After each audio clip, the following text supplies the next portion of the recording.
नमस्कार दोस्तों, कैसे हैं आप लोग। उम्मीद करता हूँ खुश होंगे, मज़े में होंगे। तो दोस्तों, जैसा कि आप जानते हैं कि मैं इस चैनल पर लेकर आता हूँ नए नए ऑडियो बुक्स जो होते हैं कॉमिक से, नॉवल से और स्टोरीज से। अगर आपको ऐसे कंटेंट पसंद है तो प्लीज़ मेरे वीडियोस को लाइक करें और चैनल को सब्सक्राइब करें, क्योंकि मैं ऐसे कंटेंट लाता रहता हूँ। तो चलिए दोस्तों, इसी नोट पर आज की वीडियो शुरू करते हैं। आज की वीडियो में मैं आपको सुनाने वाला हूँ नया दिन नई लाश नॉवल का पार्ट 4। इसके बाकी के 3 पार्ट्स आप ऑलरेडी सुन चुके होंगे, और अगर आपने नहीं सुने तो उनके लिंक्स आपको ऊपर आई बटन से मिल जाएंगे। तो चलिए दोस्तों, ज़्यादा देरी ना करते हुए शुरू करते हैं नया दिन नई लाश नॉवल का पार्ट 4। फतेह सिंह हैरानी से उसका मुंह देख रहा था। तुमने नौकरी छोड़ दी? वो आश्चर्यचकित स्वर में बोला। हाँ, कमाल है, इतनी छोटी सी बात पर। यह छोटी नहीं, बहुत बड़ी बात थी। जब तक तुम्हें पता नहीं लगा था कि अखबार में छपी गलत बयानी के लिए मैं जिम्मेदार नहीं, तब तक मेरे लिए तुम्हारे मन में क्या भावनाएं थी? बहुत बुरी, बहुत कड़वी। फिर तुम्हारे जैसे और भी ब्लास्ट के हजारों लाखों पाठक हैं जो मुझसे सच्ची और ईमानदारी भरी पत्रकारिता की अपेक्षा करते हैं। इस नौकरी से चिपके रहकर क्या मुझे तुम्हारी तरह उनकी निगाहों में भी जलील नहीं होना पड़ेगा? वो तो ठीक है, लेकिन कमाल है। सुनील ने कांपते हाथों से सिगरेट का पैकेट निकाला। उसने एक सिगरेट सुलगाया, 2-4 लंबे लंबे कश लगाए और फिर दोबारा टेलीफोन से रिसीवर उठा लिया। उसने क्रॉनिकल का नंबर डायल किया। नंबर मिलते ही उसने अखबार के एडिटर सिन्हा से संपर्क स्थापित करवाए जाने की मांग की। तुरंत संपर्क स्थापित हुआ। सिन्हा साहब, सुनील बोला। मैं सुनील अर्ज कर रहा हूँ, पहचाना? हेलो सुनील, आवाज़ आई। अरे तुम्हें नहीं पहचानेंगे, आज के ब्लास्ट में तो कमाल कर दिया तुमने। बहुत बड़ा स्कूप मारा तुमने। क्या वो वाकई राजीव माथुर था? ठीक तरह से पहचान लिया था ना? वैसे तुम्हारे जैसे एस रिपोर्टर से हम गलती की उम्मीद तो करते ही नहीं हैं। सिन्हा साहब, वो तो कुछ भी खबर नहीं थी, वो तो कुछ भी स्कूप नहीं था। मैं तो इससे ज़्यादा बड़ा और ज़्यादा बढ़िया स्कूप मार सकता हूँ। आपकी जानकारी के लिए मैंने ब्लास्ट की नौकरी छोड़ दी है। अरे, और अब मैं चाहता हूँ उस खबर का फॉलोअप आपके अखबार में छपे। ब्लास्ट की नौकरी क्यों छोड़ दी तुमने? क्योंकि ब्लास्ट के असिस्टेंट न्यूज़ एडिटर किरमानी ने मेरे साथ धोखा किया था। उसने खबर उस ढंग से नहीं छापी जैसे मैंने प्रस्तुत की थी। मैंने ये कभी नहीं कहा था कि मालती की लाश के साथ मैंने राजीव माथुर को देखा था। सच पूछिए तो मुझे तो इस बात पर भी संदेह है कि राजीव माथुर ही वैसी दरिंदा है। ये बहुत मुमकिन है कि वो एक बेगुनाह आदमी हो। बड़ी सेंसेशनल बात कह रहे हो सुनील। किस आधार पर कह रहे हो ये बात? क्या कोई बहुत ही धांसू सबूत हाथ लग गया है? एकाएक सुनील ने अनुभव किया कि अपनी बात की पुष्टि के लिए उसके पास कतई कोई आधार नहीं था। हत्या से थोड़ी देर पहले मेरी उसकी बहन से बात हुई थी। उसने बड़े विश्वासपूर्ण ढंग से ये बात कही थी कि उसका भाई अपराधी नहीं था। इस सिलसिले में वो निजी रूप से कुछ खोजबीन कर रही थी, जिसके आधार पर उसने कहा था कि उस रोज़ कोई और आदमी राजीव माथुर के कपड़े पहने था और उसी ने उसकी रिवॉल्वर चुराई थी। लड़की के कहने भर से तो तुमने ये बात नहीं मान ली होगी। सुनील, सवाल तो ये है कि क्या उसकी बेगुनाही को सिद्ध करने वाला कोई प्रमाण तुम्हारे पास है? अभी नहीं है, लेकिन मैं इसी एंगल पर काम कर रहा हूँ। मेरे ख्याल से तो तुम खामखा वक्त बर्बाद कर रहे हो। मेरा ऐसा ख्याल नहीं है। पुलिस का कहना है कि शर्तिया राजीव माथुर था। क्या पुलिस से पहले कभी कोई गलती नहीं हुई? सुनील, सारा शहर कह रहा है कि यह राजीव माथुर की करतूत है। लोग उसका सिर शहर के प्रमुख चौराहे पर टंगा देखना चाहते हैं। अगर मेरे अखबार ने जनसम्मति के विरोध में कुछ छापना आरंभ कर दिया तो ज़रा सोचो क्या गत बनेगी मेरे अखबार की। जनसम्मति कोई पत्थर की लकीर नहीं होती, वो बनती बिगड़ती रहती है। लेकिन इस मामले में जनसम्मति पत्थर की लकीर बन गई मालूम होती है। नगर में कोई भी आदमी ऐसा नहीं है जो राजीव माथुर को निर्दोष मानता हो। कहने का मतलब ये हुआ कि आप ऐसी किसी न्यूज़ को हैंडल करने को तैयार नहीं जो राजीव माथुर की बेगुनाही की तरफ संकेत करती हो, बिना किसी अकाट्य सबूत के नहीं। आप एक बड़ी सेंसेशनल न्यूज़ से मुंह मोड़ रहे हैं। भाई, अगर ब्लास्ट उस न्यूज़ को हैंडल करने के लिए तैयार नहीं तो क्रॉनिकल कैसे तैयार हो सकता है? ओह, वैसे क्रॉनिकल में तुम्हारा सदा स्वागत है। इसके दरवाजे तुम्हारे लिए हमेशा खुले हैं। हम तुम्हारी कद्र। धन्यवाद, सुनील शुष्क स्वर में बोला। अभी मैं इतना तंग नहीं कि ऐसे अखबार की नौकरी करूं जिसका मेरी लाई खबर छापने का हौसला ना होता हो। सुनील ने रिसीवर क्रैडल पर पटक दिया। नहीं बनी बात? फतेह सिंह ने हमदर्दी भरे स्वर में पूछा। नहीं बनी, सुनील बोला। उसके स्वर में निराशा का पुट था। अब रिपोर्टर तो रहे नहीं तुम, अब क्या करोगे? भला रिपोर्टर क्यों नहीं रहा मैं? भाई साहब, मैंने अपनी नौकरी छोड़ी है, अपना पेशा नहीं छोड़ा। मैं इस केस की पूरी तफ्तीश करूंगा। मैं इसकी तह तक पहुंचूंगा। मैं ये मालूम करके रहूंगा कि अगर राजीव माथुर अपराधी नहीं है तो वास्तव में कौन अपराधी है। शाबाश, आपने राजीव माथुर के हक में गवाही दी थी। आपकी निगाह में राजीव माथुर अपराधी नहीं था, इस धारणा का कोई आधार? वो मेरा दोस्त था, वो भला आदमी था। बस मेरे को आदमी की बहुत पहचान है। मुझे एक बार किसी की आंखों में झांकने का मौका मिल जाए तो मैं फ़ौरन बता सकता हूँ कि वो आदमी झूठा है या सच्चा, ईमानदार है या बेईमान। मैंने राजीव माथुर की आंखों में झांका था और उससे पूछा था, क्या तुमने ये अपराध किया है? उसने कहा था, नहीं। वो मुझे सच बोलता लगा था। सुनील ने जेब से चाबियों का गुच्छा निकालकर उसे दिखाया। उससे संबंधित सारी कहानी उसे सुनाई। उसे बताया कि उस गुच्छे की 2 चाबियां उस इमारत के 2 फ्लैटों की थी और फिर पूछा, क्या आप चाबियों के इस गुच्छे को पहचानते हैं? फतेह सिंह कुछ क्षण चाबियों को देखता रहा, फिर उसने इंकार में सिर हिला दिया। वो एक बेहद मामूली चाबियों का गुच्छा था, इसलिए कहना कठिन था कि गुच्छा उसने पहले देखा था या नहीं। उसकी राय में गुच्छा स्वर्णलता का हो सकता था क्योंकि उसके फ्लैट की चाबी उसमें थी, लेकिन अगर वो गुच्छा उसका था तो फिर राजीव माथुर के फ्लैट की चाबी उस गुच्छे में क्या कर रही थी? इस लिहाज से वो गुच्छा खुद राजीव माथुर का भी हो सकता था। उस सूरत में उसके गुच्छे में स्वर्णलता के फ्लैट की चाबी क्या कर रही थी? फिर चाबियां राजीव माथुर की भूतपूर्व पत्नी रीता की भी हो सकती थी। आखिर वो वहाँ रहती थी, उसके पास उस फ्लैट की चाबी होना स्वाभाविक था। साथ ही फतेह सिंह ने यह भी बताया कि रीता की स्वर्णलता से गहरी छनती थी। दोनों एक दूसरे के फ्लैट में अक्सर आती जाती रहती थी, खासतौर पर इसलिए भी क्योंकि राजीव माथुर वाले फ्लैट में टेलीफोन था और नहीं तो रीता वहाँ टेलीफोन करने ही जाती रहती थी। शायद इसलिए स्वर्णलता ने रीता को अपने फ्लैट की चाबी दे रखी हो कि वो उसकी गैरहाजिरी में भी चाहे तो टेलीफोन इस्तेमाल कर सके। स्वर्णलता, उसने बताया, एक फैशन डिज़ाइनर थी और अपने धंधे के सिलसिले में अक्सर नगर से बाहर जाती रहती थी। राजीव माथुर के फ्लैट की चाबी और किसके पास हो सकती थी, इस बारे में फतेह सिंह कोई अनुमान प्रस्तुत न कर सका। राजीव माथुर की फौज की नौकरी के दौरान उस फ्लैट में मर्दों का तांता लगा रहता था। उसकी बीवी बहुत ही गंदे चरित्र की औरत थी और अंत में इसी वजह से उनमें तलाक की नौबत आई थी। क्या पता वो किस किस को उस फ्लैट की चाबियां बांटती रही थी। सुनील ने उससे डॉक्टर जगन्नाथ के बारे में पूछा। उत्तर में फतेह सिंह ने बताया कि वो डॉक्टर जगन्नाथ को स्वर्णलता के एक परिचित के रूप में पहचानता था, लेकिन उसके बारे में विशेष कुछ नहीं जानता था। वो वहाँ अक्सर आता था और उसे मालूम था कि उसके पास स्वर्णलता के फ्लैट की चाबी भी थी, लेकिन जगन्नाथ के पास राजीव माथुर के फ्लैट की चाबी होने की कोई वजह उसकी समझ से बाहर थी। राजीव माथुर और रीता में जिस फसाद का जिक्र जगन्नाथ ने किया था उसे फतेह सिंह ने एक नए ही रूप में सुनाया। फतेह सिंह के कथानुसार खुद राजीव माथुर ने उसे बताया था कि वास्तव में क्या हुआ था। राजीव माथुर ने रीता के पर्स में चरस की सिगरेट पाई थी जो उसने उससे छीन ली थी। रीता इस बात पर इतना ताव खा गई थी कि उसने किचन में इस्तेमाल होने वाला चाकू उठा दिया था और उसको घायल करने की नीयत से उस पर झपट पड़ी थी। राजीव माथुर ने चाकू उससे छीन लिया था।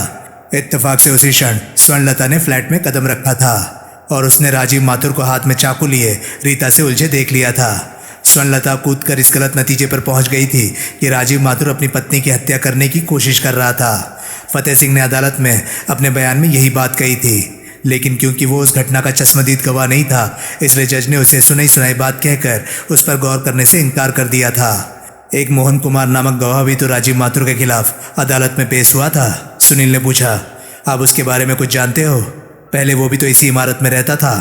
पहले रहता था, अब वो यहाँ का फ्लैट छोड़ गया है। कैसा आदमी था वो? ठीक था। वो राजीव माथुर को जानता था? वो तो हर किसी को जानता था, हर किसी के फ्लैट में जाता था। अब कहाँ रहता है वो? पता नहीं, लेकिन जाने से पहले वो मेरे पास एक पता छोड़ गया था और कह गया था अगर उसकी कोई चिट्ठी पत्री यहाँ आए तो वो उस पते पर भेज दी जाए। वो पता? फतेह सिंह ने उसे एक स्थानीय पता लिखवा दिया। फिर सुनील ने उससे पूछा कि क्या वो राजीव माथुर के दोस्त महेंद्र भटनागर को जानता था। फतेह सिंह ने बताया कि वो उससे मिल चुका था। एक बार जब भटनागर फौज से छुट्टी पर वापस आया था तो राजीव माथुर ने उसके हाथ फतेह सिंह के लिए एक स्कॉच विस्की की बोतल भेजी थी। तब वो रीता से भी मिलकर गया था। फतेह सिंह उसके साथ रीता के फ्लैट पर नहीं गया था। वो रीता को पसंद नहीं करता था और रीता भी राजीव माथुर और फतेह सिंह की दोस्ती से भुनभुनाती रहती थी। मालती को फतेह सिंह निजी तौर पर नहीं जानता था। मालती के बारे में वो जो कुछ जानता था राजीव माथुर से सुनी बातों के आधार पर ही जानता था। दोनों की केवल एक आध बार बड़ी ही संक्षिप्त से मुलाकात हुई थी, लेकिन मालती स्वर्णलता को जानती थी। राजीव माथुर के फरार होने में कुछ दिन पहले एक बार उसने मालती को स्वर्णलता के फ्लैट में जाते देखा था। सुनील ने पूछा कि क्या राजीव माथुर और स्वर्णलता में किसी प्रकार के कोई संबंध थे। फतेह सिंह ने कहा कि उसके ख्याल से ऐसे कोई संबंध नहीं थे। स्वर्णलता रीता की सहेली थी और उस चाकू वाली घटना के बाद से वो राजीव माथुर को बड़ी सर्द निगाहों से देखने लगी थी। लेकिन फतेह सिंह ने एकाएक बताया, 2 नंबर फ्लैट वाली लड़की के साथ राजीव माथुर की बड़ी गहरी छनती थी। ये 2 नंबर फ्लैट वाली लड़की कौन हुई? उसका नाम कांता था। मेरा दावा है कि राजीव माथुर और कांता में बड़े जोरों की आशिकी चल रही थी। रीता के फ्लैट छोड़ जाने के बाद से ही दोनों में घनिष्ठता उत्पन्न होनी आरंभ हो गई थी और बात बड़ी गहरी मोहब्बत तक पहुंच गई थी। उन दिनों लग रहा था कि जल्दी ही उनकी शादी हो जाएगी। अब कांता यहाँ नहीं रहती। नहीं, वो बहुत बीमार हो गई थी। वो नर्वस टेंशन का शिकार थी। एक दिन उसका एक चाचा यहाँ आया था और उसे अपने साथ ले गया था। उसने शायद उसे किसी अस्पताल में भर्ती करवा दिया था। नर्वस टेंशन से वो अस्पताल में भर्ती की जाने लायक बीमार पड़ गई थी। हाँ, बेचारी पलंग पर लेटी रहती थी। न खाती थी, न पीती थी, न बोलती थी, न उठती थी। बस खाली खाली निगाहों से सामने दीवार को निहारती रहती थी। उसकी ये हालत राजीव माथुर की गिरफ्तारी के बाद हुई थी। मेरा मतलब है, क्या पहले वो ठीक थी? हाँ, पहले ठीक थी वो। मेरे ख्याल से तो राजीव माथुर की गिरफ्तारी ने उसका दिल चकनाचूर कर दिया था। बेचारी की जिंदा रहने की इच्छा ही खत्म हो गई थी। उसके मुकदमे के दौरान तो इस बात का कोई जिक्र नहीं आया था कि उसकी कोई गर्लफ्रेंड भी थी। क्या वो अदालत में पेश हुई थी? नहीं। दरअसल उन दोनों की मोहब्बत की किसी को खबर ही नहीं थी। मुझे खबर थी, लेकिन मैंने अपनी जुबान बंद रखी थी। राजीव माथुर ने भी इस बारे में कभी कुछ नहीं कहा था, इसलिए उससे कभी कुछ पूछा नहीं गया था। क्या आपने भी कुछ नहीं पूछा था? शायद हत्या की रात को राजीव माथुर उसके साथ कहीं जा रहा हो। मैंने पूछा था। वो कहती थी कि ऐसा नहीं हुआ था। वो कुछ जानती ही नहीं थी। फिर वो इतनी बीमार हो गई थी कि कुछ कहने करने के काबिल ही नहीं रही थी। जब मैं राजीव माथुर से जेल में मिलने गया था तो उसने भी मुझे इस बारे में चुप रहने के लिए कहा था।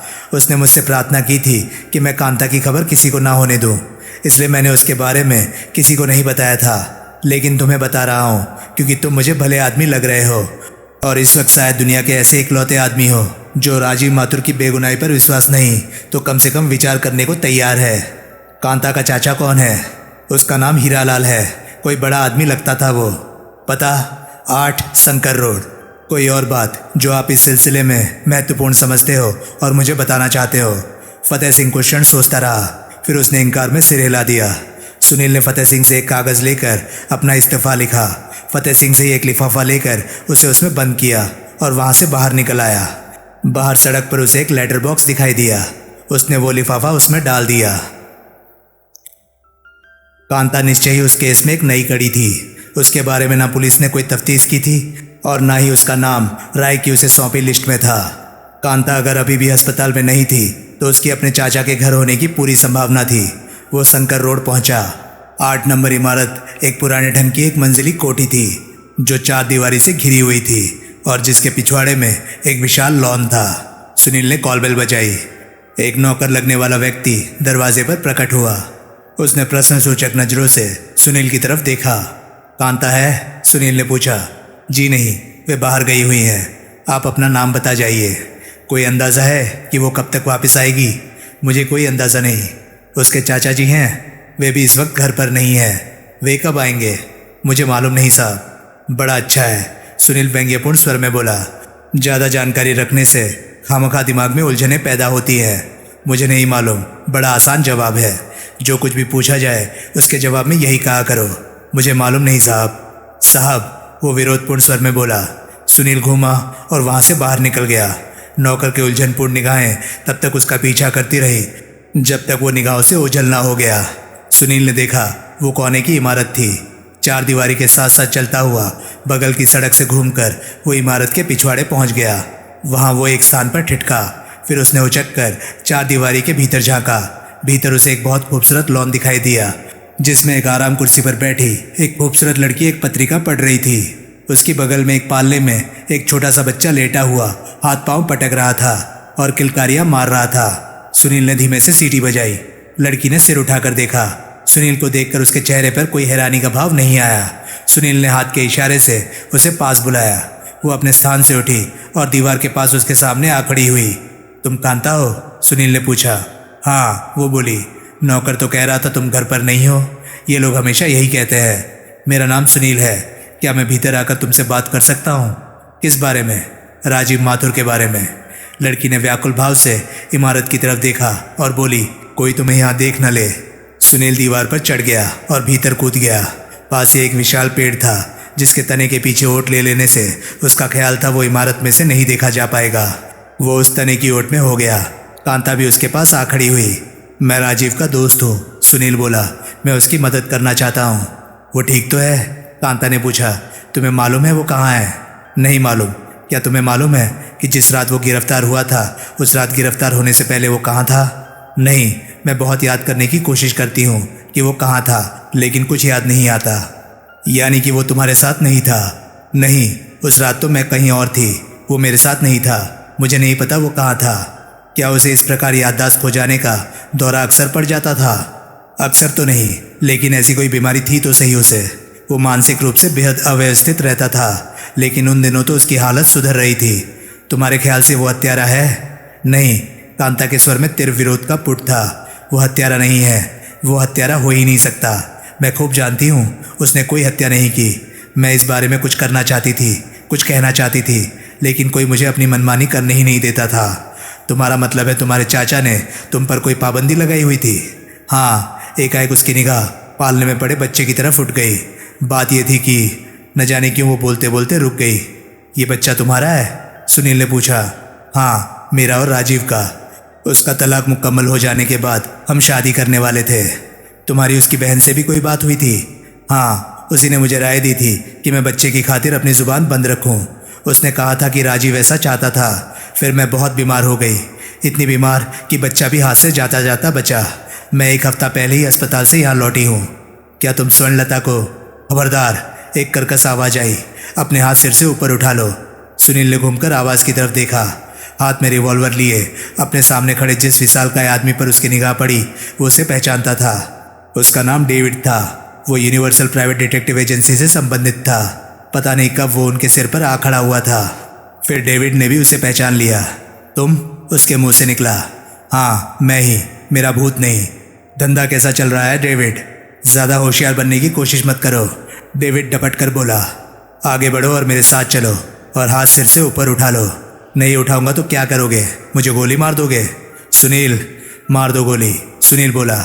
उसने जेब से सिगरेट का पैकेट और लाइटर निकाला और डेविड की तरफ ध्यान दिए बिना एक सिगरेट सुलगाने में मग्न हो गया। मैं कहता हूँ, मुझे मालूम है तुम क्या कहते हो, सुनील बोला। पहले वो सुनो जो मैं कहता हूँ। यह घर कांता के चाचा का है, तुम्हारे बाप का नहीं, और मैं यहाँ कांता का मेहमान हूँ। तुम कबाब में हड्डी की तरह यहाँ क्या कर रहे हो? मेरा काम अवांछित व्यक्तियों को हीरालाल की कोठी से दूर रखना है, लेकिन मैं अवांछित व्यक्ति नहीं। शायद तुमने सुना नहीं मैंने क्या कहा था। मैं यहाँ कांता का मेहमान हूँ। फिर भी क्या ये लड़की यहाँ पर गिरफ्तार है? नहीं। सुनील कांता की तरफ घूमा। क्या मेरी यहाँ मौजूदगी से तुम्हें कोई एतराज़ है कांता? नहीं, कांता बोली। सुना तुमने? सुनील डेविड से बोला। अब शरीफ आदमियों की तरह पेश आओ और रिवॉल्वर जेब में रख लो। डेविड ने हिचकिचाते हुए रिवॉल्वर जेब में रख ली। मेरी तुमसे कोई अदावत नहीं सुनील, वो खेदपूर्ण स्वर में बोला। मैं तो केवल अपनी नौकरी बजा रहा हूँ, इसलिए मेरे लिए पेचीदगियाँ पैदा करने की कोशिश मत करो। तुम एकाएक कहाँ से टपक पड़े? हीरालाल ने तुम्हें इमारत की एक खिड़की में से देख लिया था। वो मुझ पर फट पड़ा कि मैं निकम्मा हूँ, ठीक से निगरानी नहीं कर सकता। मेरा काम यहाँ की निगरानी करना है, तुम्हें यहाँ नहीं होना चाहिए। कांता, सुनील फिर लड़की की तरफ घूमा। तुम चाहती हो तो मैं यहाँ से चला जाऊँ? नहीं, कांता बोली। तुम चाहती हो कि ये आदमी यहाँ से चला जाए? हाँ, सुनील हंसा और डेविड से संबोधित हुआ। फूट जाओ प्यारे लाल, तुम मेरे साथ चलो, डेविड बोला। हीरालाल तुमसे मिलना चाहता है। ठीक है, चलो। कांता, मैं तुम्हारे चाचा से बात करके आता हूँ, वो बहुत खफा होगा, कांता बोली। फिर क्या हुआ? मैं भी बहुत खफा हो जाऊँगा।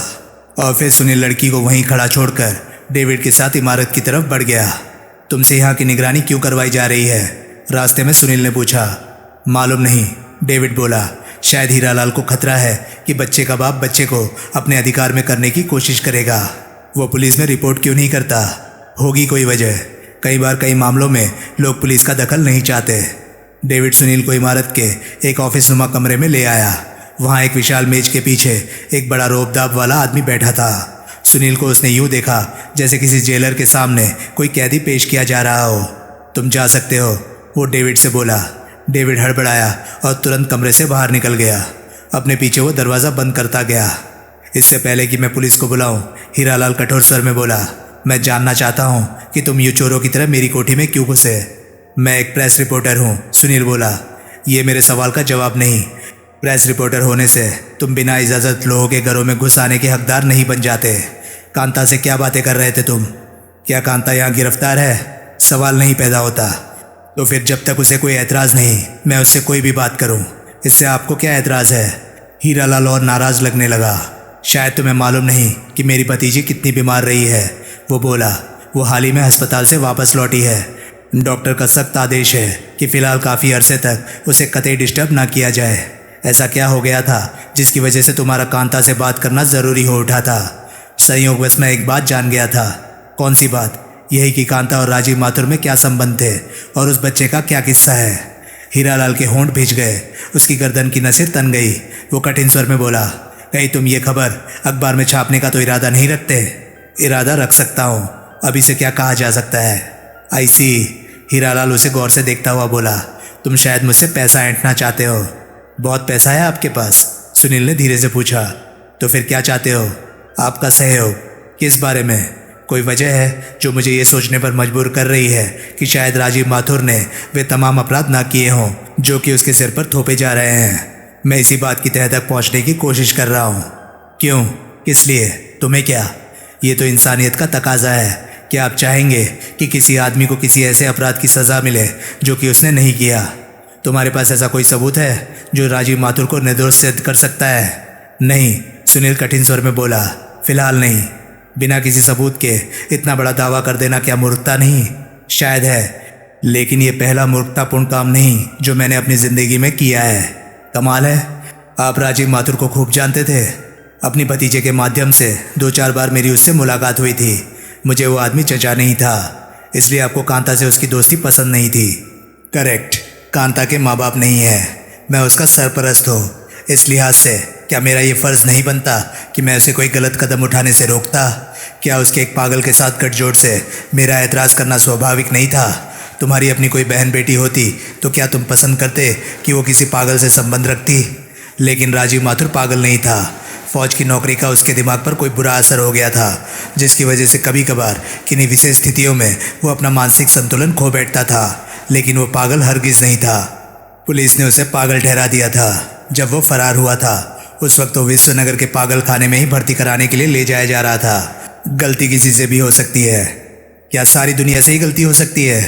आप उसके बारे में पहले से एक बुरी राय बनाए बैठे हैं, इसलिए मेरी बात पर आप अविश्वासी जाहिर करेंगे।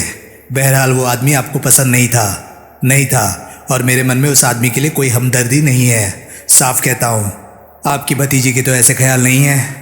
वो नादान है, वो भावनाओं में बह गई थी, वो दिल के हाथों मजबूर हो गई थी। इसलिए तो वो अपने दिल को इतनी ठेस लगा बैठी कि उसकी हालत अस्पताल में जाने जैसी हो गई। आपका ख्याल है कि राजीव माथुर कांता से मिलने आ सकता है? क्या इसलिए आपने कोठी पर पहरा लगवाया हुआ है? हाँ, अगर वो वाकई यहाँ आ गया तो आप क्या करेंगे? मैं उसे जान से मार डालूंगा। आपकी इतनी बड़ी कोठी है, फिर भी आपकी भतीजी उस लिटन रोड वाली इमारत के एक फ्लैट में क्यों रहती थी? वो जीवन में अपना स्वतंत्र अस्तित्व चाहती थी, अपने पैरों पर खड़ा होना चाहती थी, अपनी जीविका खुद अर्जित करना चाहती थी। मेरे समझाने बुझाने का उस पर कोई असर नहीं हुआ था। परिणाम स्वरूप उसने एक विज्ञापन एजेंसी में नौकरी कर ली थी और लिटन रोड के उस फ्लैट में जाकर रहने लगी थी। राजीव माथुर से उसकी मुलाकात वहीं हुई होगी, या वहाँ या हम पेशा होने की वजह से कहीं और। राजीव माथुर का भी उससे मिलना जुलना ही काम था। वो अग्रवाल डिपार्टमेंट स्टोर के विज्ञापन विभाग में काम करता था। आप अपनी भतीजी के फ्लैट में उससे अक्सर मिलने आया करते थे। तुम तो बहुत खोद कर सवाल पूछ रहे हो। इन सवालों के जवाबों को सहयोग कहकर भी पुकारा जा सकता है। तुम अपनी इस जानकारी को कि मेरी भतीजी के राजीव माथुर से संबंध थे, मेरे घरेलू मामलों में दखल देने के लिए हथियार की तरह इस्तेमाल करना चाहते हो। मैं केवल थोड़ी युक्तियुक्त जानकारी चाहता हूँ और उसके लिए ब्लैकमेल का तरीका इस्तेमाल करना चाहते हो। मैं केवल सहयोग चाहता हूँ, और अगर मैं सहयोग देने से इनकार कर दूँ तो क्या फ़ायदा होगा? एक बात जो आपके माध्यम से मुझे आसानी से मालूम हो सकती है, वो ज़रा मुश्किल से मालूम होगी। मालूम तो वो ज़रूर होगी। आखिर मैं यहाँ तक भी तो पहुँचा हूँ। मैंने कांता के बारे में भी मालूम किया ही है।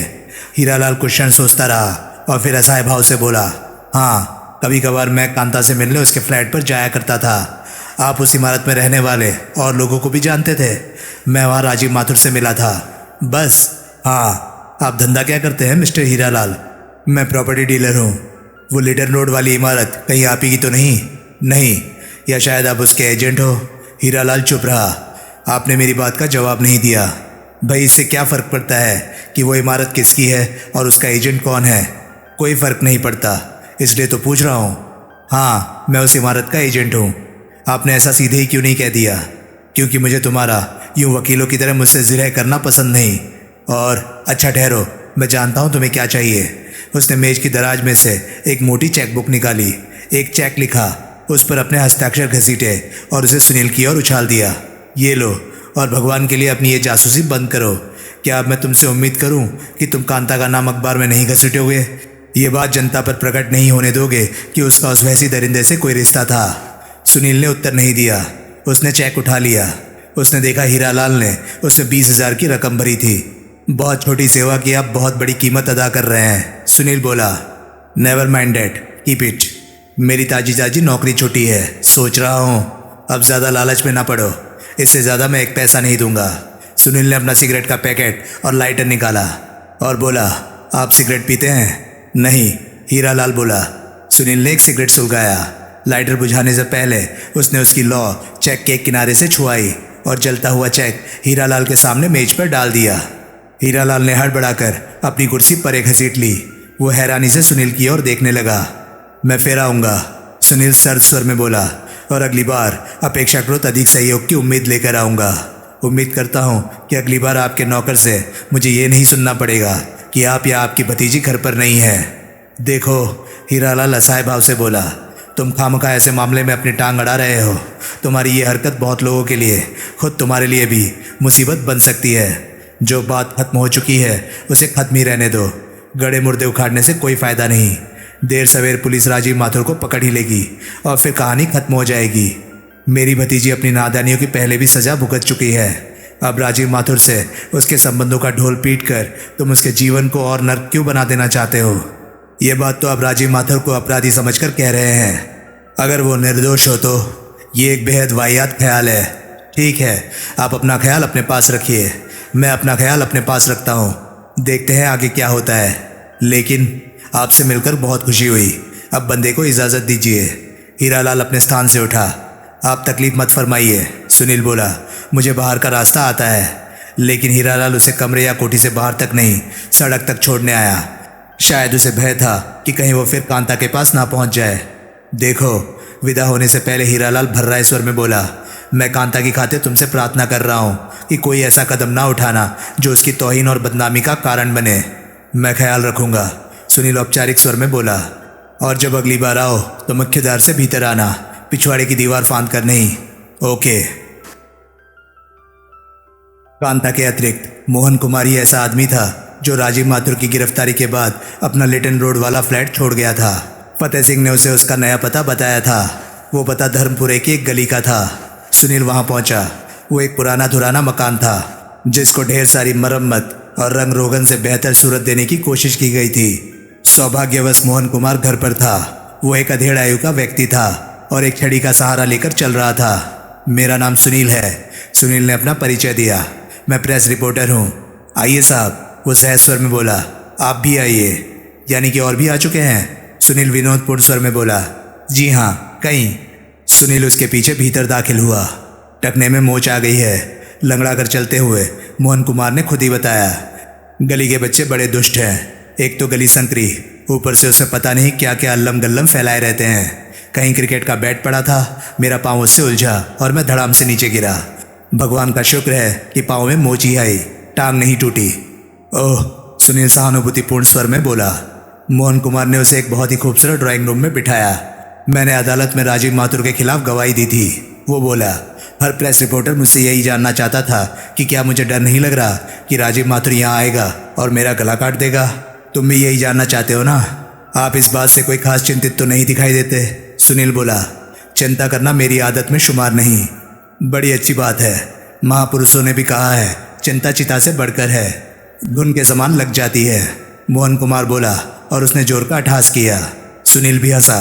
हंसी का दौर खत्म हो जाने के बाद उसने प्रश्न किया, राजीव माथुर को अच्छी तरह जानते थे आप? हाँ, अजीब आदमी था, लेकिन उसकी बहन को मैं ज़्यादा अच्छी तरह से जानता था। बेचारी कैसी दर्दनाक मौत मरी। बहुत ही नेक नियत लड़की थी वो। अदालत में आपकी गवाही की नौबत कैसे आ गई थी? बस आ गई। जब मुझे समन मिले थे तो मैं खुद बहुत हैरान हुआ था। एक ही जगह नौकरी करने की वजह से शायद उन्होंने सोच लिया था कि मैं उसके बारे में बहुत कुछ जानता होऊंगा। एक ही जगह नौकरी? राजीव माथुर तो अग्रवाल डिपार्टमेंट स्टोर में काम करता था, आप भी? बिल्कुल, मैं उनके इंटीरियर डेकोरेटिंग डिपार्टमेंट में हूँ। टखने में मोच आ जाने की वजह से आज छुट्टी पर हूँ, इसलिए तो तुम्हें यहाँ मिल गया हूँ। मेरा सौभाग्य कहिए, आपने अपने बयान में क्या कहा था? कोई खास बात नहीं कही थी। मेरा बयान कोई खास महत्वपूर्ण नहीं था। दरअसल मैं उसकी बगल वाले फ्लैट में रहता था। उस रात 8 बजे के थोड़ी देर बाद मैंने उसे अपने फ्लैट से निकलते देखा था। उस वक्त उसके चेहरे पर बड़े अजीब से ना समझ में आने वाले भाव थे। आपने उसे लौटते भी देखा था? नहीं भाई, तब तक तो मैं कब का सो चुका था। राजीव माथुर के बारे में आपकी क्या राय है? आपको जचता था वो? ठीक था, निप सी जाती थी उससे, लेकिन मेरी तो हर किसी से निप जाती है। आप स्वर्णलता को जानते हैं? उसे कौन नहीं जानता, लेकिन वो राजीव माथुर को बहुत नापसंद करती थी। आपने कहा आप मालती को भी जानते थे। क्या उसने अपने भाई के बारे में आपसे कभी कोई बात की थी? उसका जिक्र होता ही रहता था। वो तो अपने भाई को बेगुनाह बताती होगी। हाँ, आपका क्या ख्याल है? भाई, मैं तो इस बारे में खास कुछ जानता नहीं। अगर वो निर्दोष हुआ तो जो कुछ हुआ बहुत बुरा नहीं हुआ? फिर तो उसके साथ भारी जुल्म हुआ। आपको इस बात की कोई संभावना दिखाई देती है कि वो बेगुनाह हो? भाई, मैंने कहा ना, मैं इस बारे में कुछ नहीं जानता। आपका उससे अच्छा संपर्क रहा है। आप एक इमारत में रहते थे, एक ही जगह काम करते थे। आपका दिल क्या कहता है? क्या वो अपराधी है? मोहन कुमार कुछ सोचता रहा, फिर उसने अपना पहले वाला ही जवाब दोहरा दिया, मैं कुछ नहीं जानता। उसके बाद सुनील ने उससे लिटन रोड की इमारत के अन्य किराएदारों के बारे में, अग्रवाल डिपार्टमेंट स्टोर में राजीव माथुर से संबंधित कर्मचारियों के बारे में कई सवाल पूछे, लेकिन हर बार यही गोलमोल जवाब मिला कि वो कुछ नहीं जानता था। अंत में सुनील ने पूछा, मालती से आपके संबंध कैसे थे? यार, एकाएक मोहन कुमार बदले स्वर में बोला, तुम तो बड़े अजीब अजीब सवाल पूछते हो। और प्रेस रिपोर्टर भी यहाँ आए थे, उन्होंने तो मुझसे ऐसे सवाल नहीं पूछे थे, क्योंकि वे मेरे जैसे अजीब आदमी नहीं थे। सुनील सहज भाव से बोला। मोहन कुमार कुछ क्षण हैरानी से उसका मुंह देखता रहा और फिर बोला, मालती एक बड़ी धीर गंभीर लड़की थी और मैं हूँ परले दर्जे का अहमक। अब तुम खुद ही सोच लो, हम दोनों में कैसे संबंध हो सकते थे? आखिरी बार आपकी उससे कब मुलाकात हुई थी? परसों रात को वो यहाँ आई थी। कहीं तुम ये तो नहीं सोच रहे हो कि मेरा उससे कोई और ही तरह का रिश्ता था? क्या था? मोहन कुमार ने कोई उत्तर नहीं दिया। सुनील ने उसे कुरेदा नहीं। फिर वो उठ खड़ा हुआ। उसने मोहन कुमार से हाथ मिलाया और वहाँ से विदा हो गया। 2 मिनट बाद वो फिर इमारत में दाखिल हुआ। वो वापस मोहन कुमार के घर के मुख्य द्वार पर पहुंचा। दरवाज़ा बंद था और भीतर से संगीत की आवाज़ आ रही थी। सुनील ने बड़ी सावधानी से मालती वाले गुच्छे की सारी चाबियां एक एक करके मुख्य द्वार के ताले के छेद में डालकर देखी। कोई भी चाबी ताले में घूम न सकी। अपना अगला पड़ाव सुनील ने अग्रवाल डिपार्टमेंट स्टोर को चुना। जब से उसने वो तफ्तीश शुरू की थी, किसी न किसी संदर्भ में अग्रवाल डिपार्टमेंट स्टोर का नाम ज़रूर सामने आ जाता था। अभी तक जितने भी लोगों से वो मिला था, लगभग सभी उस डिपार्टमेंट स्टोर से संबंधित थे। जैसे राजीव माथुर, उसकी बहन मालती माथुर, उसकी भूतपूर्व पत्नी रीता माथुर, मोहन कुमार। राय की दी गई लिस्ट के अनुसार अग्रवाल डिपार्टमेंट स्टोर के मालिक का नाम बनवारी लाल अग्रवाल था। सुनील अग्रवाल डिपार्टमेंट स्टोर पहुंचा। अग्रवाल डिपार्टमेंट स्टोर एक बेहद लंबी चौड़ी 4 मंजिली इमारत में स्थापित था। वो एक विशाल मार्केट से भी विशाल स्टोर था, जहाँ दुनिया की शायद ही कोई ऐसी चीज़ थी जो उपलब्ध नहीं थी। उसे मालूम हुआ कि बनवारी लाल अग्रवाल का दफ्तर तथा स्टोर के अन्य दफ्तर 4थी मंजिल पर थे। वो 4थी मंजिल पर पहुंचा। बहुत ही मुश्किल से अग्रवाल की सेक्रेटरी उसकी मुलाकात अग्रवाल से करवाने को तैयार हुई। उसे बताया गया कि अग्रवाल पहले से ली गई अपॉइंटमेंट के बिना किसी से नहीं मिलता था। बड़े लंबे इंतजार के बाद वो उसे अग्रवाल के रेलवे प्लेटफॉर्म जितने बड़े और किसी धनाढ्य वैश्या के कोठे की तरह ऐश्वर्यशाली ढंग से सजे सजाए दफ्तर में छोड़ गई। मेरा नाम सुनील है, सुनील ने कहना आरंभ किया। I know, my secretary told me, please be seated. Sunil एक कुर्सी पर बैठ गया। अग्रवाल अपने सामने रखी एक फाइल पर जल्दी जल्दी कुछ लिख रहा था। वो एक बेहद तंदुरुस्त आदमी था, सिर से एकदम गंजा था। यहाँ तक कि गंजों की कनपट्टियों पर अब गुद्दी पर जो 2.5 बाल होते हैं, उसके वो भी नहीं थे। उसके चेहरे पर बुद्धिमत्ता के लक्षण स्पष्ट दृष्टिगोचर कर रहे थे। फिर अग्रवाल ने फाइल बंद की और उसे एक कमरे जितनी विशाल मेज पर एक और उछाल दिया। उसने सुनील की ओर देखा, मुस्कुराया और बोला, हाँ साहब, अब कहिए क्या खबर है। जी आप बड़े हौसलामंद आदमी हैं। खाली हाथ हत्यारे के पीछे भागकर आपने बड़ी हिम्मत की। आपकी जान जा सकती थी। आपने अखबार पढ़ लिया मालूम होता है। सुनील ने बेमानी बात कही। हाँ, पिछली रात उस हॉस्टल में जो कुछ हुआ उसका विवरण सिर्फ ब्लास्ट में ही छपा है। संयोगवश मैं वही अखबार पढ़ता हूँ। आई सी। मिस्टर सुनील, आपकी जानकारी के लिए मैं मालती को अपनी बेटी की तरह चाहता था। मैं उसकी माँ को भी जानता था। बहुत भली औरत थी बेचारी। मुझे मालती की ऐसी दर्दनाक मौत का दिली अफसोस हुआ है। फिर तो आप राजीव माथुर को भी खूब जानते होंगे। अग्रवाल ने मेज से एक पेपर वेट उठा लिया और उसे मेज पर इधर उधर लुढ़काता हुआ गंभीर स्वर में बोला, मैं राजीव माथुर को तब से जानता हूँ जब वो बहुत छोटा बच्चा था। तब भी उसका व्यक्तित्व बड़ा अजीब था। वो बड़ा तन्हाई पसंद था, अपने आप में खोया रहता था। लेकिन ऐसा मैंने कभी नहीं सोचा था कि वो गुमनाम रहने वाला बच्चा बड़ा होकर इतना खतरनाक आदमी बन जाएगा। क्या पता उसके दिमाग में बचपन में भी कोई नुक्स हो, लेकिन किसी का ख्याल उस और ना गया हो। मैंने सुना है कि वो भी यही काम करता था। हाँ, हमारे विज्ञापन विभाग में।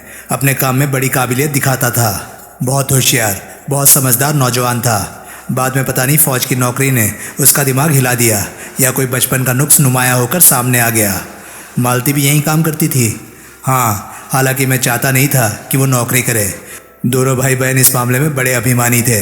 वे ऐसे पैसे में दिलचस्पी नहीं रखते थे जो उन्होंने कमाया ना हो।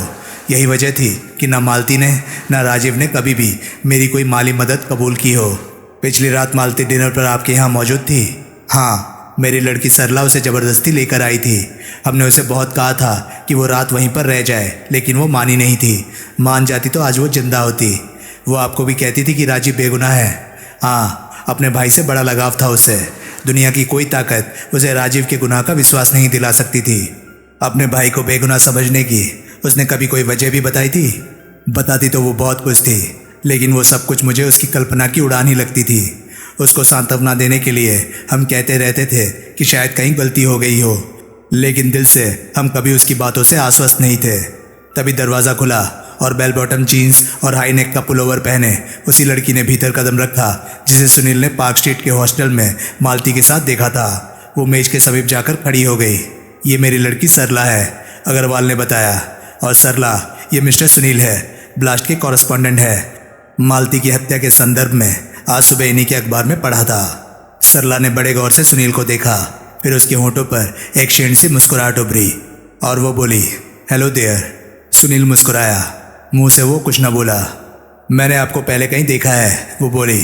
पार्क स्ट्रीट वाले हॉस्टल में देखा होगा, सुनील बोला। जब आप मालती के साथ सीढ़ियाँ उतर कर नीचे आई थी उस वक्त मैं टेलीफोन के पास खड़ा था। ओह यस, सरला याद करती हुई बोली। यस। मिस्टर सुनील, आपके यहाँ आने का मूल उद्देश्य क्या था? अग्रवाल ने पूछा। मैं हर ऐसे व्यक्ति से मिल रहा हूँ, सुनील बोला, जो कभी किसी भी रूप में राजीव माथुर से संबंधित था। शायद कोई ये सुझा सके कि वो कहाँ प्रकट हो सकता है। आपको कोई आइडिया है इस बारे में? हमारे पास तो शायद ही आए। उसे फरार हुए 3 दिन हो चुके हैं। अगर उसने हमारे पास आना होता तो अब तक आ गया होता, और अभी तक पुलिस को भी उसका कोई सुराग नहीं मिला है। हाँ, क्या इससे ये नहीं जाहिर होता कि कोई उसकी मदद कर रहा है, कोई उसे बड़े सुरक्षित ढंग से छुपा कर रखे है? अग्रवाल ने पेपर वेट लुढ़काना बंद कर दिया। अजीब बात है, वो धीरे से बोला। मुझे नहीं सूझी है। आप तो उसे खूब जानते हैं। आपके ख्याल से कौन इस हद तक उसकी मदद कर सकता है? लेकिन ऐसा करेगा कौन? सरला, जो मेज पर ही टांगे लटकाकर बैठ गई थी, बोली, ये तो एक बड़ा खतरनाक काम है। ऐसे खूंखार मुजरिम को पनाह देने वाला खुद मुजरिम समझा जाएगा। लेकिन ये खतरा कोई ऐसा आदमी उठा सकता है, सुनील बोला, जो उसके बहुत करीब हो और उसे बेगुनाह समझता हो।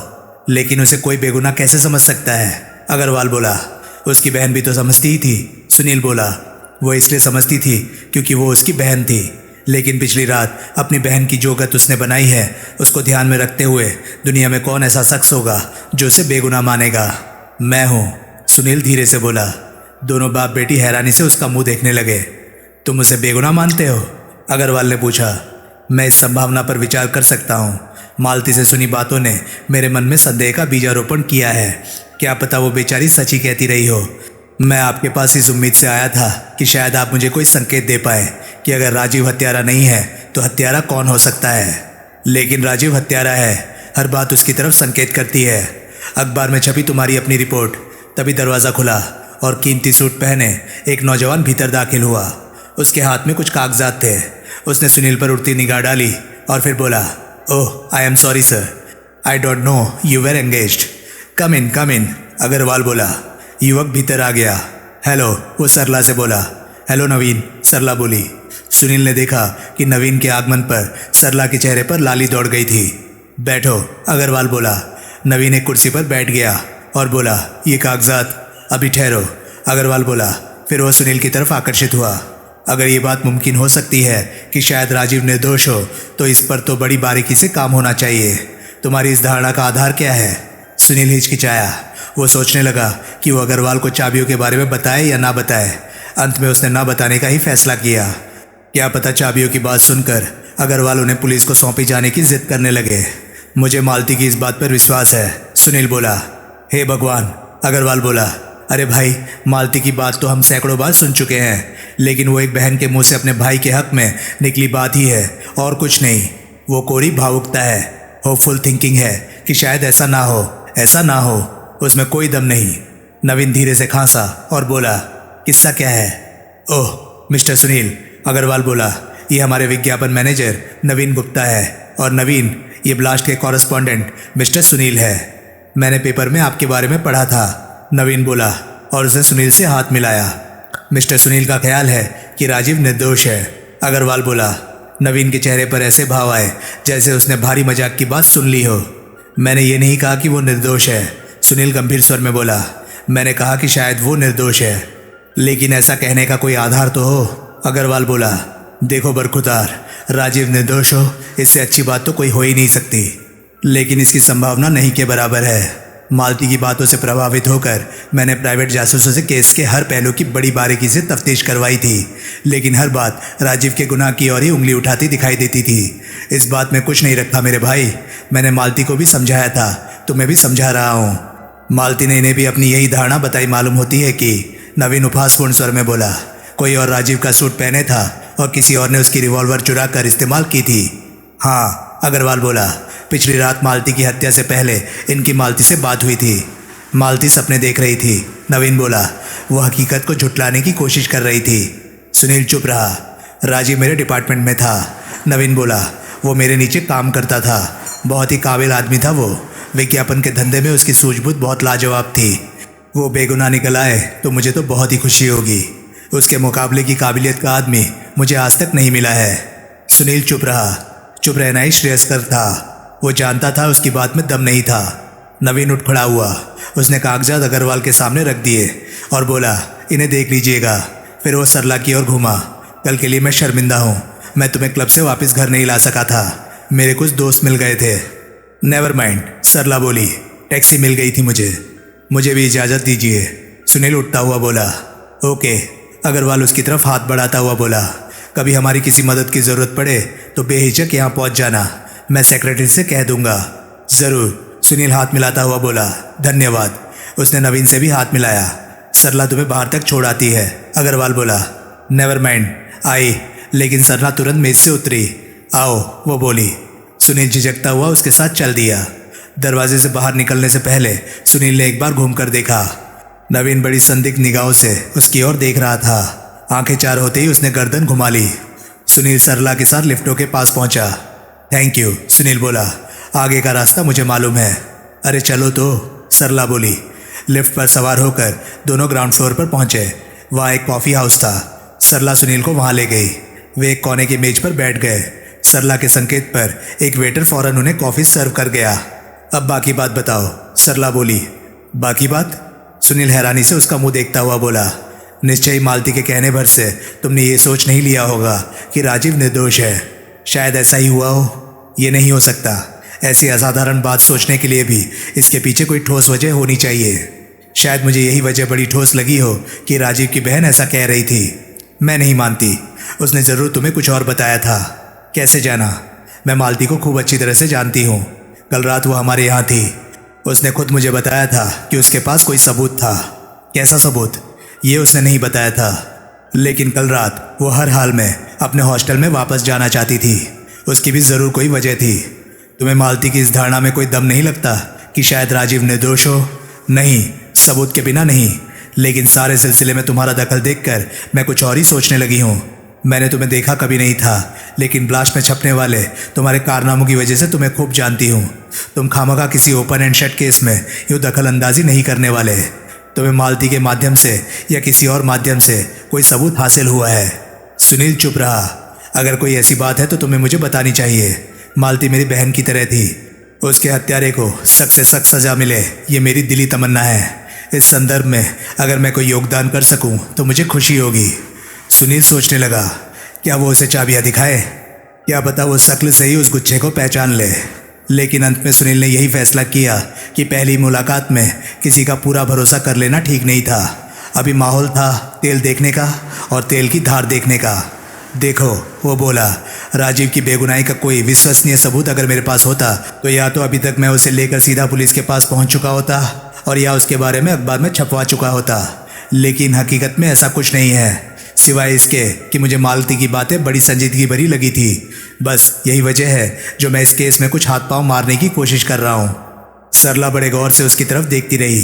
फिर वो धीरे से बोली, तुम्हारे इस अभियान में मैं तुम्हारी मदद करना चाहती हूँ, लेकिन तुम्हें तो इस बात की संभावना नहीं दिखाई देती कि वो निर्दोष हो। पहले नहीं दिखाई देती थी, अब दिखाई देती है। अब क्या हो गया है? अब तुम हो गए हो। मुझ में तुम ज़रूरत से ज़्यादा भरोसा दिखा रही हो। जब तुम्हें अपनी बहन जैसी अजीज़ सहेली पर विश्वास नहीं हुआ तो मेरी बात पर विश्वास क्यों की होगा? क्योंकि मेरा दिल गवाही दे रहा है कि मालती ने तुम्हें ऐसा कुछ बताया है जो उसने हमें नहीं बताया। तुम्हारे पास ज़रूर कोई सबूत है। तुम राजीव को खूब जानती थी। हाँ, क्या तुम्हें वो ऐसी विवश हत्याएं करने में समर्थ आदमी लगा था? देखो, मूल रूप से राजीव आम आदमियों जैसा आदमी था। मुझे कभी कोई असाधारण बात उसमें नहीं दिखाई दी थी। हाँ, जब वो फौज से वापस लौटा था तो मुझे वो कुछ बदला बदला सा अजीब अजीब सा लगने लगा था। मेरे सवाल का साफ साफ जवाब दो। साफ जवाब यही है कि मुझे नहीं मालूम। कहा जाता है कि जंग के हाहाकार ने उसके दिमाग की चूल्हे हिला दी थी। शायद ये बात सच हो। तुम्हारा मतलब है कि अगर उसका दिमाग हिल गया था तो वह ऐसी हरकतें कर सकता था, लेकिन अगर वो नॉर्मल था तो ऐसा नहीं कर सकता था। हाँ, तुम उसके यार दोस्तों को भी जानती हो? सबको नहीं, कुछ को जानती हूँ। तुम उसके किसी ऐसे दोस्त को जानती हो जिसके पास उसके फ्लैट की चाबी हो सकती है? महेंद्र भटनागर। अपने लिए अलग फ्लैट ढूंढ पाने से पहले वो कुछ अरसा राजीव के साथ उसके फ्लैट पर रहा था। तब राजीव ने उसे अपने फ्लैट की चाबी ज़रूर दी होगी। तुम महेंद्र भटनागर को जानती हो? 2-3 बार मिली हूँ, कोई विशेष परिचय नहीं है। वो करता क्या है? हरनबी रोड पर उसका सिनेमा है, लिबर्टी। तुरंत सुनील को लिबर्टी सिनेमा के उस आधे भाग की याद आई जो कल रात मालती के कमरे में पड़ी प्लेट के नीचे से बरामद हुआ था। उसने वहाँ का भी एक चक्कर लगाने का फैसला कर लिया। तुम स्वर्णलता को जानती हो? सुनील ने नया सवाल किया। खूब जानती हूँ, वो फैशन डिज़ाइनर है। हमारा उससे बिजनेस का भी वास्ता है। हम लोग अपने डिपार्टमेंट स्टोर के लिए उसकी डिज़ाइन की हुई पोशाकें उससे अक्सर लेते हैं। क्या उसके पास राजीव के फ्लैट की चाबी हो सकती है? कह नहीं सकती, होने की कोई वजह तो नहीं दिखाई देती। तुम वाकई मेरी मदद करना चाहती हो? हाँ, वो दृढ़ स्वर में बोली। तो एक काम करो, मालूम करो कि स्वर्णलता कहाँ है। वो नगर से बाहर कहीं गई हुई है। डॉक्टर जगन्नाथ नाम का उसका एक दोस्त है जो जानता है कि वो कहाँ है, लेकिन बताना नहीं चाहता। तुम डॉक्टर जगन्नाथ को जानती हो? जानती हूँ। फिर तो और भी अच्छा है। शायद तुम उसी से मालूम करने में कामयाब हो जाओ कि स्वर्णलता कहाँ है। मैं मालूम कर लूँगी। ठीक है, सुनील उठता हुआ बोला। मैं कल तुमसे संपर्क करूँगा। ओके। सुनील बड़ी मुश्किल से उससे पीछा छुड़वाकर वहाँ से विदा हो पाया। चैप्टर 3। सुनील लिबर्टी सिनेमा पहुंचा। सिनेमा के सामने एक बार था जिसकी शीशे की विशाल खिड़की में से उसकी निगाह भीतर पड़ी तो संयोगवश उसे महेंद्र भटनागर दिखाई दे गया। वो बार के सामने एक ऊंचे स्टूल पर बैठा विस्की पी रहा था। सुनील बार में दाखिल हुआ और उसके समीप पहुंचा। हेलो, वो मधुर स्वर में बोला। भटनागर उसकी तरफ घूमा। उसे देखकर उसके माथे पर बल पड़ गए। तुम यहाँ भी पहुँच गए? वो बोला। आपके सिनेमा पर फिल्म देखने आया हूँ, सुनील बोला। तुम्हें मालूम हो गया ये मेरा सिनेमा है? हाँ। सुनील एक स्टूल पर जमा। इत्तेफाक से आप यहाँ दिखाई दे गए, ये सोचकर चला आया कि शायद आप कोई पास वास दिलवा दे। घिस रहे हो? सुनील मुस्कुराया। अगर आप अपना ग्लास खाली करें तो एक पैक मेरे साथ हो जाए, वो बोला। भटनागर ने अपना ग्लास खाली कर दिया। सुनील ने बारटेंडर से 2 पैक विस्की हासिल की। दोनों ने जाम टकराए। अखबार तो पढ़ ही लिया होगा आपने, सुनील बोला। हाँ। भटनागर ने गहरी सांस ली। बहुत बुरी बीती बेचारी के साथ। आपने कहा था आप मालती को जानते थे? हाँ, थोड़ा बहुत। अखबार में छपा था कि उस घटना के समय तुम वहीं थे। जी हाँ, लेकिन अफसोस है कि बेचारी की जान बचाने के लिए मैं कुछ न कर सका। लेकिन मैंने हत्यारे की एक झलक देखी थी। वो मुझे राजीव माथुर नहीं लगा था। अच्छा, आप मेरी बात में कोई खास दिलचस्पी नहीं ले रहे। ठीक, वजह यह है कि मेरी राजीव माथुर में कोई खास दिलचस्पी नहीं है। वो मेरा फौज का साथी था। वहाँ और भी सैकड़ों साथी थे मेरे। इससे ज़्यादा मेरा उससे कोई रिश्ता नहीं। वो मेरा कोई सगा संबंधी नहीं था, ना ही मेरा जिगरी दोस्त था। फिर भला क्यों मैं उससे संबंधित बातों में कोई खास दिलचस्पी रखूं? सुनील ने गहरी सांस ली और बोला, भटनागर साहब, आप मेरी समझ से बाहर है। तुम मुझे समझना क्यों चाहते हो? सुनील चुप रहा। पता नहीं वो कैसा आदमी था। घड़ी में तोला, घड़ी में माशा। भटनागर ने अपना ग्लास खाली किया और वहां से उठकर चला गया। सुनील ने यही समझा कि क्लॉक रूम गया होगा, अभी आता होगा। लेकिन जब वो बहुत देर तक ना आया तो उसे सूझा कि वो तो पक्का ही चला गया था। जाने से पहले उसने सुनील से कोई औपचारिक विदा लेना जरूरी नहीं समझा था। ना ही उसने एक पैग विस्की के लिए शुक्रगुजार होना जरूरी समझा था जो सुनील ने उसे पिलाई थी। सुनील वहां से निकला और सड़क पार करके सिनेमा में पहुंचा। भटनागर उसे कहीं दिखाई नहीं दिया। उसे बताया गया कि फिल्म शुरू हुए आधा घंटा हो गया था, लेकिन फिर भी उसने टिकट खरीदी और भीतर जा बैठा।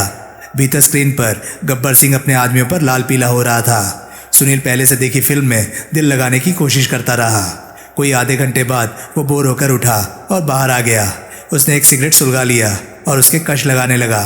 सामने सिनेमा का ऑफिस था, लेकिन शीशे की खिड़की में से वो खाली दिखाई दे रहा था। एक तरफ एक तीर का निशान बना था जिस पर लिखा था क्लॉक रूम। सुनील तीर द्वारा इंगित गलियारे में आगे बढ़ गया। उस गलियारे के सिरे पर 3 दरवाजे थे।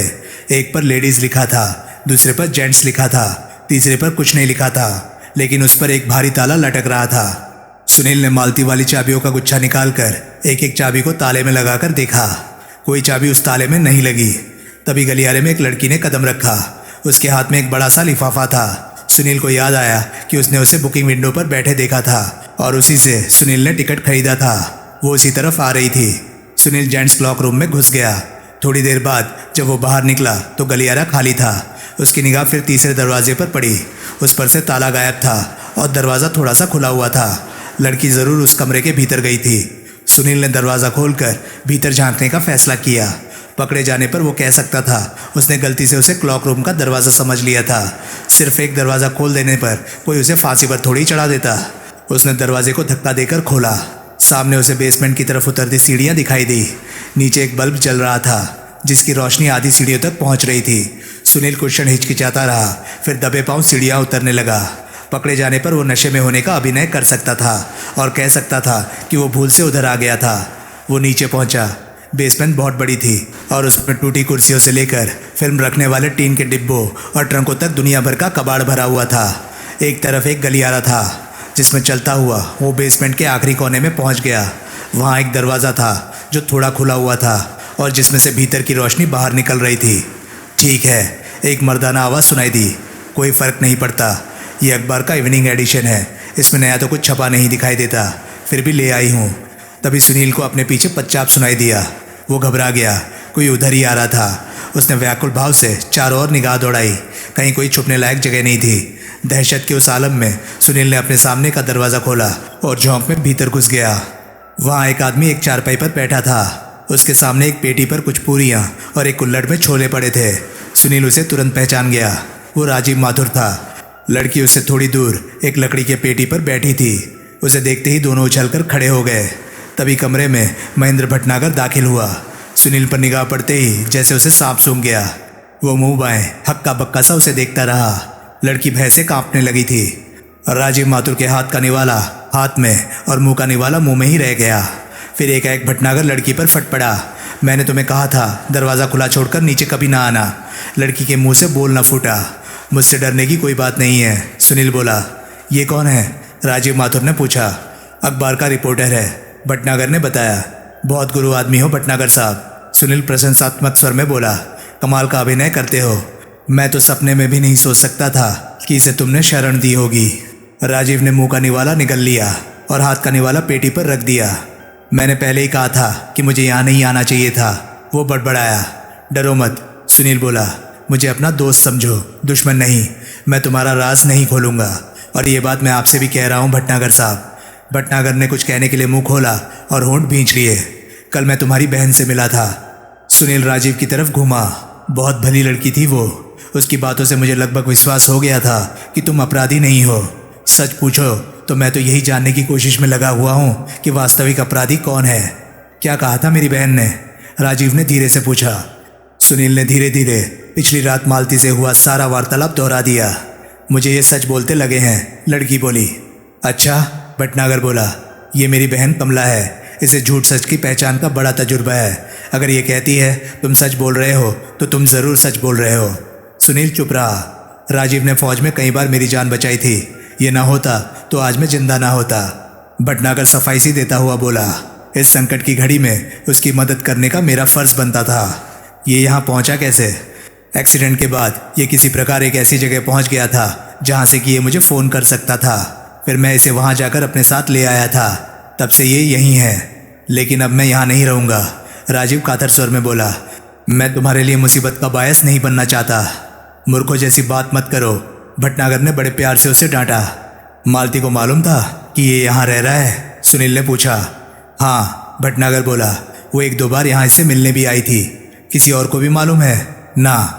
कल आधी रात को क्या तुमने मालती के हॉस्टल में उसे फ़ोन किया था? हाँ, यानी कि तुम्हें मालूम था कि वो राजीव को निर्दोषित करने के लिए कोई खोजबीन कर रही थी। हाँ, कल रात उसने मुझे फ़ोन पर बताया था कि उसके हाथ कुछ लगा था। आज सुबह हमारी मुलाकात होनी निश्चित हुई थी, लेकिन पहले ही उसका कत्ल हो गया। सुनील ने अपनी जेब से चाबियों का गुच्छा निकालकर भटनागर को थमा दिया और पूछा, इसे पहचानते हो? नहीं, भटनागर बोला। उसने गुच्छा राजीव के हाथ में दे दिया। तुम देखो। राजीव ने भी इनकार में सिर हिला दिया। सुनील ने उन्हें बताया कि वो उन चाबियों को किन किन तालों में लगाकर देख चुका था, और ये कि उनमें से एक चाबी राजीव माथुर के फ्लैट की थी और एक चाबी स्वर्णलता के फ्लैट की थी। राजीव दिमाग पर बहुत जोर देने के बावजूद भी स्वर्णलता के पास उसके फ्लैट की चाबी होने की कोई वजह न बयान कर सका, लेकिन उसने ये स्वीकार किया कि उसकी भूतपूर्व पत्नी रीता के पास स्वर्णलता के फ्लैट की चाबी होने की संभावना हो सकती थी, क्योंकि दोनों में बहुत दोस्ती थी। ये गुच्छा, वो बोला, रीता का हो सकता है, लेकिन मैं इसे पहचान नहीं पा रहा हूँ। क्या आपको किसी ऐसे व्यक्ति की जानकारी है? सुनील ने भटनागर से पूछा, जिस पर मालती को संदेह हो और जिससे उसने ये चाबियाँ हथियाई हों। मालती को डॉक्टर जगन्नाथ पर संदेह था, भटनागर ने बताया। हम दोनों ने उसे काफ़ी टटोला भी था, लेकिन हाथ कुछ नहीं लगा था। एक बार तो मैं चोरी से उसके फ्लैट में घुस गया था, लेकिन नतीजा सिफर ही निकला था। कोई और ऐसा शख्स? नवीन गुप्ता, वो अग्रवाल डिपार्टमेंट स्टोर में राजीव का बॉस था, और मोहन कुमार, वो पहले राजीव के फ्लैट वाली इमारत में ही रहता था। तुम उनके फ्लैटों में भी घुस चुके हो? नहीं, भटनागर हंसा, लेकिन इरादा है। हीरालाल के बारे में क्या ख्याल है तुम्हारा? भटनागर चौंका। उसके बारे में क्या जानते हो तुम? उसने पूछा। सुनील राजीव की तरफ घूमा और बोला, मैं आज कांता से मिला था। कमाल के आदमी हो तुम, भटनागर बोला। कहाँ पहुँच जाते हो? बच्चे को देखा था तुमने? राजीव ने व्यग्र स्वर में पूछा। हाँ, सुनील बोला। कैसा है? एकदम बढ़िया, चिंता मत करो, जच्चा बच्चा दोनों ठीक है। ओह, राजीव ने चैन की सांस ली। मेरा सवाल बीच में ही रह गया। सुनील भटनागर की तरफ घूमा। हीरालाल के बारे में क्या ख्याल है तुम्हारा? निहायत घटिया आदमी है, भटनागर बोला, लेकिन हत्याओं से उसका वास्ता हो ऐसा नहीं लगता। तुम एक बात बताओ दोस्त। सुनील फिर राजीव की तरफ घूमा। तुम कहते हो कि जिस रात तुम गिरफ्तार हुए थे तुम्हें याद नहीं उस रात तुम कहाँ थे? ये क्या किस्सा है? कतई कुछ याद ना हो, ऐसी बात नहीं, राजीव धीरे से बोला।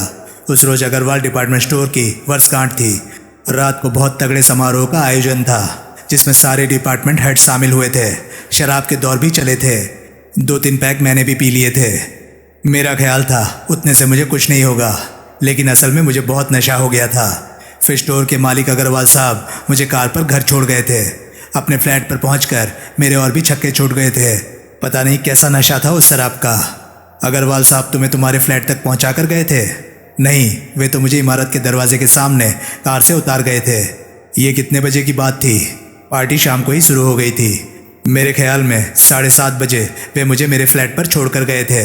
बाहर हवा में तो मुझे अपनी हालत अपने काबू में लगती थी, लेकिन फ्लैट के बंद माहौल में आने पर मेरा दिल घबराने लगा था और मुझ पर बेहोशी सी तारी होने लगी थी। इसलिए थोड़ी देर बाद मैं फिर खुले में आ गया था। लिटन रोड से थोड़ी ही दूर पर एक पार्क है। जहाँ तक मुझे याद है मैं उस पार्क में जाकर बैठ गया था। उस पार्क में मैं पहले भी जाया करता था। मैं वहाँ पर एक बेंच पर बैठ गया था। उसके बाद मुझे कुछ याद नहीं, केवल धुंधला धुंधला सा इतना ध्यान है, कोई मुझे वहाँ से मेरे फ्लैट पर ले आया था और मुझे मेरे बिस्तर पर लिटा गया था। पता नहीं वो कौन था। मेरे मन में इस बात का भी धुंधला सा एहसास है कि उसी ने मेरा सूट उतारा था और सोने के कपड़े पहनने में मेरी मदद की थी। फिर जब मेरी आंख खुली थी तो पुलिस फ्लैट का मुख्य द्वार बड़बड़ा रही थी। उन्होंने मुझे गिरफ्तार कर लिया और मुझे आनन फानन पुलिस हेडक्वार्टर ले गए। तब मैं इतना गड़बड़ा गया था कि उनके किसी भी सवाल का सही से जवाब नहीं दे सका था। क्या ऐसा हो सकता है कि किसी ने तुम्हारे शराब में कोई नशीली चीज़ मिलाकर पिला दी हो? मुझे तो ये संभव नहीं लगता। भला ऐसा कोई क्यों करेगा? पार्टी में कौन कौन लोग शामिल थे? बहुत लोग शामिल थे उसमें। पार्टी अग्रवाल साहब के ऑफिस में हुई थी। ऑफिस लोगों से खचाखच भरा पड़ा था। मेरा विभाग तो लगभग सारा ही था वहाँ। नवीन गुप्ता था वहाँ, हाँ। मोहन कुमार वो भी था। स्वर्णलता भी थी। स्वर्णलता वहाँ क्या कर रही थी? वो तो वहाँ की कर्मचारी नहीं, लेकिन वो फैशन डिज़ाइनर है। स्टोर उसके पोशाकें खरीदता है। अग्रवाल साहब ने उस पार्टी में उसे भी आमंत्रित किया था। क्या उसके साथ डॉक्टर जगन्नाथ भी था? था, मुझे खूब याद है। उस वार्तालाप के दौरान चाबियों का गुच्छा राजीव के हाथ से निकलकर कमला के हाथ में पहुंच गया था। वो तभी से बड़े गौर से चाबियों को देख रही थी। मैं इस चाबी को पहचानती हूँ। एकाएक वो गुच्छे में से पीतल की 44 नंबर वाली चाबी अलग करके दिखाती हुई बोली, राजनगर के सेंट्रल बस स्टैंड पर एक नए प्रकार का लॉकर यूनिट लगा है। वहाँ यात्रियों की सुविधा के लिए सामान रखने के ऐसे लॉकर बने हुए हैं जिनमें से आप 1 रुपये का सिक्का डालें तो ऐसी एक चाबी बाहर निकल आती है। उस चाबी से आप लॉकर खोलकर अपना सामान भीतर रख सकते हैं और फिर चाबी ही आपकी रसीद बन जाती है। तुम ठीक कह रही हो, सुनील चुटकी बजाता हुआ बोला। मुझे ये चाबी जानी पहचानी लग रही थी, लेकिन याद नहीं आ रहा था कि ऐसी चाबी मैंने कहाँ देखी थी। मैं अभी देख कर आता हूँ कि 44 नंबर लॉकर में क्या है। ठीक है, भटनागर बोला। अगर कुछ हाथ लगे तो हमें भी बताना। सुनील ने सहमति में सिर हिलाया और कमला के हाथ से चाबियों का गुच्छा ले लिया। तो दोस्तों, ये था एक मेगा अपडेट। जैसा कि आप लोग कई टाइम से डिमांड कर रहे थे कि मैं लंबे और बड़े अपडेट्स आपको दूं, तो मैं कोशिश करके आपको एक लंबा अपडेट दे रहा हूं। कृपया करके कमेंट सेक्शन में मुझे ज़रूर बताएं कि ये अपडेट आपको कैसा लगा। और हाँ, अगर आप गैस कर सकते हैं कि असली कातिल कौन है तो प्लीज़ कमेंट सेक्शन में मुझे ज़रूर बताएं। देखते हैं किसका गैस सही निकलता है।